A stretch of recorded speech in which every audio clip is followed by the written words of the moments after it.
Title: The Shadow in the Mirror. Chapter 1. A New Home.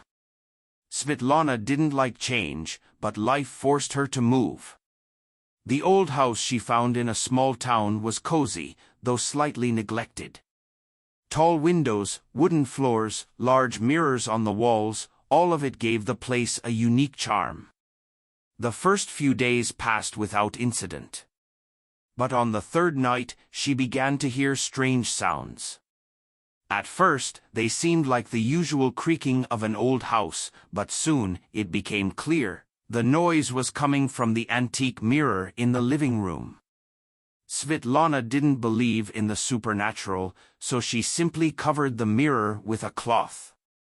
But the next morning, she found the cloth on the floor, and on the mirror, faint fingerprints, as if someone had touched the glass from the inside.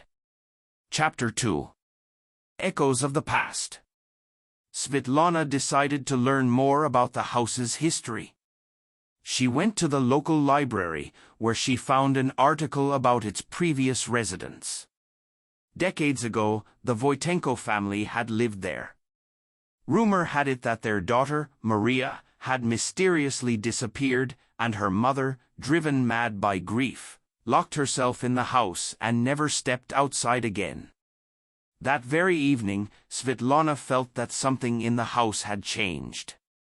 The mirror reflected not just the room but something else, a dark silhouette moving deep within the glass. Chapter 3.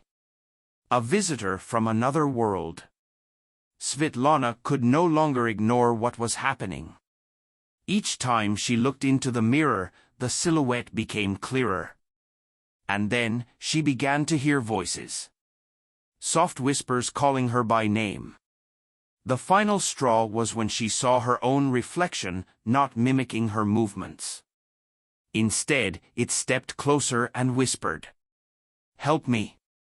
Chapter 4. Deeper into the darkness. Svetlana didn't know how to react. She jumped back from the mirror, her heart pounding in her chest. But curiosity overcame fear. She took a deep breath and asked, "Who are you?" The reflection didn't respond, but her lips moved on their own, forming silent words.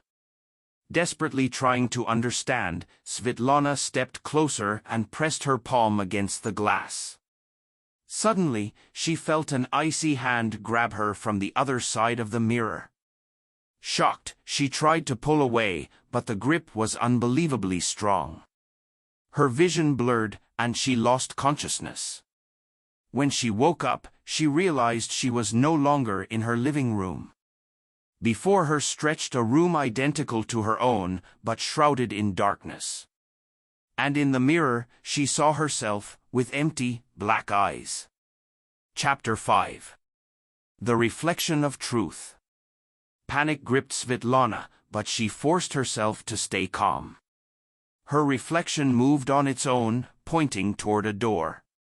She understood she had to follow. Stepping out of the room, she found herself in a dark corridor lined with old photographs of the Voitenko family. All the faces were distorted. At the end of the corridor, another mirror portal awaited. Svetlana approached it and heard a voice. "You must uncover Maria's secret, or you will stay here forever." She remembered the article and began searching for clues. Finally, she found a letter in which Maria wrote about the mirror's curse. It trapped the souls of those who stared into it for too long. Chapter 6. The Final Choice. Svetlana realized she had to destroy the mirror to escape. She grabbed a heavy statue and smashed the glass with all her strength. The mirror shattered into pieces, and a horrifying scream filled the room. Suddenly, she blacked out again. When she awoke, she was back in her home. The mirror was gone, and silence filled the room. Svetlana felt relief, but as she approached the window, she saw in her reflection a shadow standing behind her. The end. The end of the story. Thank you for watching until the end. Thank you for your attention.